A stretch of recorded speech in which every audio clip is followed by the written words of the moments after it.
لک الحمد یا اللہ الصلاۃ والسلام علیک یا رسول اللہ اما بعد۔ سلسلہ ہے تذکرہ اسلاف کا۔ اس مبارک سلسلے میں ہم اپنے اسلاف کا ذکر خیر ان کے یوم ولادت یا عرس کے موقع پر کرنے کی سعادتیں حاصل کرتے ہیں۔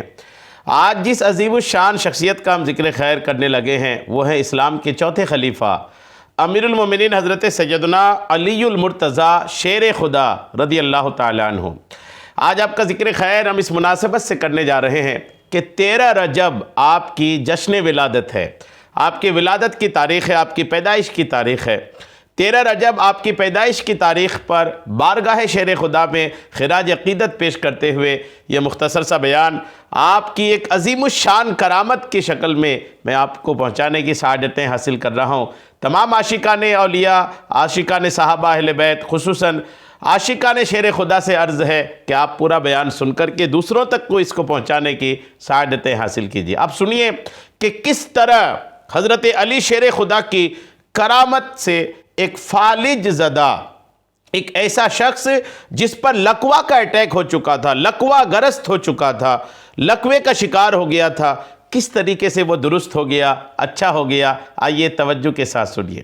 ایک مرتبہ امیر المومنین حضرت سیدنا علی المرتضیٰ شیر خدا کرم اللہ تعالی وجہ الکریم اپنے دونوں شہزادوں حضرت سیدنا امام حسن اور سیدنا امام حسین رضی اللہ تعالی عنہما کے ساتھ حرم کعبہ میں حاضر تھے۔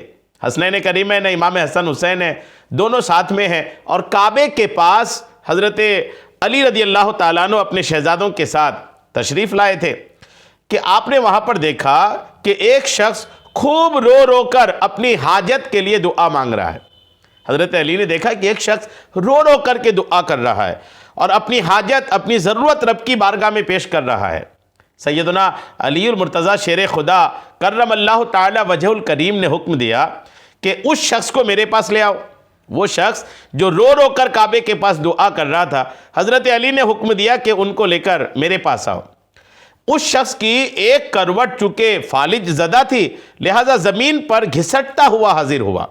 جو شخص لائے جانے کی بات کہی گئی نا، جو دعا کر رہا تھا، اس کا ایک حصے پر فالج کا اٹیک ہوا تھا، جس کی وجہ سے اس کا ایک حصہ کام ہی نہیں کر رہا تھا، یعنی ایک طرف کا پیر، ایک طرف کا ہاتھ کام نہیں کر رہا تھا، چونکہ لقوہ لگا ہوا تھا۔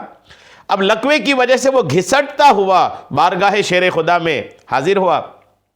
سیدنا علی کرم اللہ تعالی وجہ الکریم نے اس کا واقعہ دریافت فرمایا، کیا ماجرا ہے، کیسے لقوہ کا شکار ہو گئے اور رو رو کے کیا حاجت مانگ رہے ہو؟ حضرت علی نے دریافت کیا تو اس نے عرض کی، جو لقوہ گرست آدمی تھا، اس نے کہا، یا امیر المومنین، میں گناہوں کے معاملے میں نہایت بے باک تھا، بے باکی سے گناہ کرتا تھا، نڈر ہو کر میں گناہوں میں پڑا رہتا تھا۔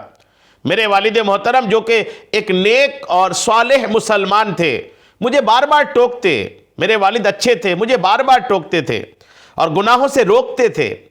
ایک دن والد ماجد کی نصیحت سے مجھے غصہ آ گیا، یعنی میرے والد بار بار مجھے ٹوکتے تھے تو ایک بار مجھے غصہ آ گیا اور میں نے ان پر ہاتھ اٹھا دیا، اپنے والد پر ہاتھ اٹھا دیا۔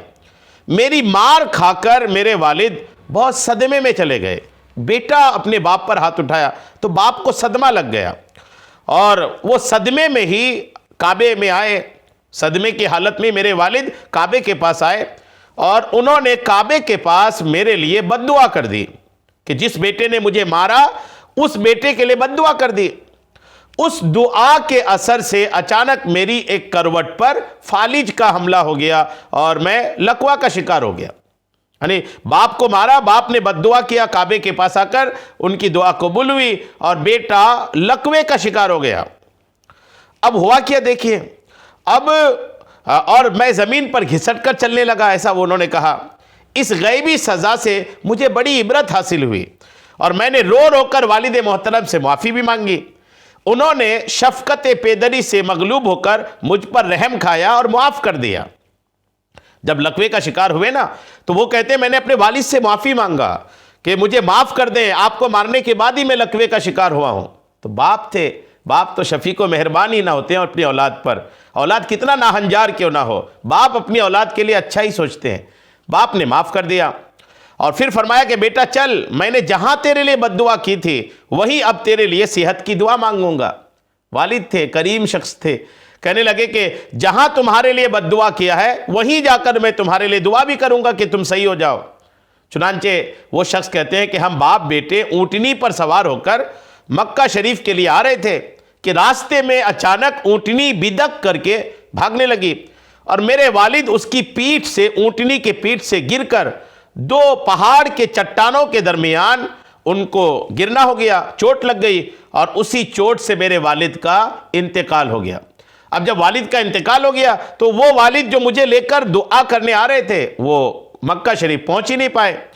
اب میں اکیلا ہی کعبے میں حاضر ہو کر دن رات رو رو کر اللہ تعالیٰ کی بارگاہ میں اپنی صحت کے لیے، صحیح ہو جانے کے لیے دعائیں مانگتا رہتا ہوں۔ امیر المومنین حضرت سیدنا علی المرتضیٰ شیر خدا کرم اللہ تعالی وجہ الکریم کو اس کی عبرتناک داستان سن کر اس پر بڑا رحم آیا۔ حضرت علی نے جب اس کی حالت کنڈیشن سنی نا، آپ کو بڑا رحم آیا اور فرمایا اے شخص، اگر واقعی تمہارے والد صاحب تم سے راضی ہو گئے تھے تو اطمینان رکھو، انشاءاللہ سب بہتر ہو جائے گا۔ پھر سیدنا علی کرم اللہ تعالی وجہ الکریم نے چند رکعت نماز پڑھ کر اس کے لیے صحت کی دعا کی۔ پھر فرمایا صحت کی دعا کرنے کے بعد حضرت علی نے ان کا ہاتھ پکڑ کر فرمایا کھڑا ہو جاؤ۔ یہ سنتے ہی وہ بلا تکلف ایسا کھڑا ہو گیا کہ جیسے کوئی بیماری نہیں تھا، بالکل کھڑا ہو گیا صحت مند ہو کر اور چلنے لگا۔ حجت اللہ علی العالمین صفحہ 614 میں سیدنا علی المرتضیٰ کی یہ کرامت لکھی ہے، کیوں نہ مشکل کشا کہوں تم کو، تم نے بگڑی میری بنائی ہے۔ سبحان اللہ۔ حضرت علی شیر خدا کی کرامات کے کیا کہنے کہ ان کی برکتوں سے ایک ایسا فالج زدہ شخص جو فالج کے اٹیک میں بیمار پڑا تھا، الحمدللہ آپ کی کرامت سے وہ درست ہو گیا۔ الحمدللہ 13 رجب آپ کی ولادت کی تاریخ ہے، خوب برکتیں حاصل کیجئے، ایصال ثواب کیجئے۔ اللہ کریم حضرت علی شیر خدا کے مزار پاک پر خوب رحمتیں برکتیں نازل فرمائے، ہم سب کو آپ کا فیض عطا فرمائے، آمین بجاہ النبی الامین صلی اللہ تعالی علیہ وسلم۔